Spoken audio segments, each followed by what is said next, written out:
Hello বন্ধুরা, আপনারা কেমন আছেন? আশা করি ভালো আছেন। আমিও ভালো আছি। আমার চ্যানেলে আপনাদের অনেকখানি স্বাগত। চলুন আজকে একটা নতুন রেসিপি দেখে নেওয়া যাক। আজকে রেসিপি হচ্ছে দইয়ের পিঠে। এর জন্য আমি 5-6 ঘন্টা আগে থেকে আতপ চাল ভিজিয়ে রেখে দিয়েছিলাম।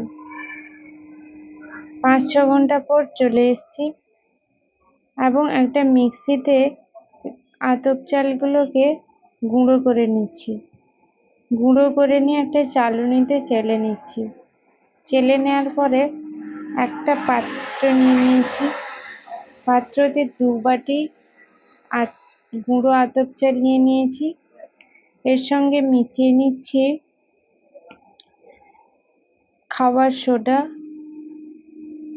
হাফ বাটি ময়দা, হাফ বাটি সুজি, হাফ বাটি চিনি এবং সমস্ত শুকনো উপাদানগুলোকে ভালোভাবে মিশিয়ে নিচ্ছি। মিশিয়ে নেওয়ার পরে আমি এতে দিয়ে দিচ্ছি ফ্যাটানো টক দই।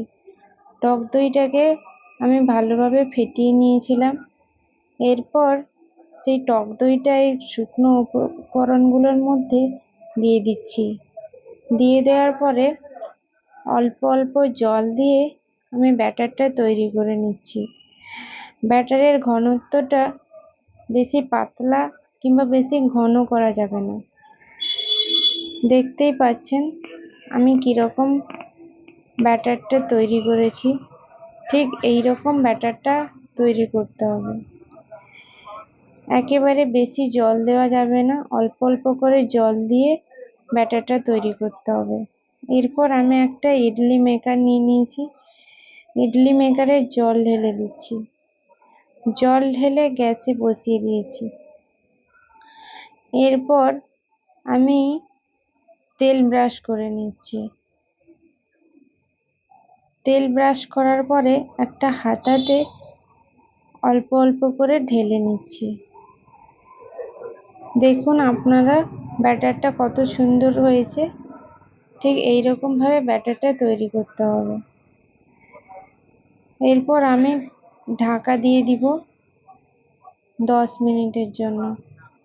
10 মিনিট পরে পিঠেটা ভাপানো হয়ে যাবে। দেখতেই পাচ্ছেন পিঠেটা কত সুন্দর তৈরি হয়েছে। পিঠেটা খুব সুন্দর উঠে আসছে। আপনারা একবার বাড়িতে অবশ্যই এইভাবে বানিয়ে দেখবেন। পিঠেটা খেতে দারুণ হয়।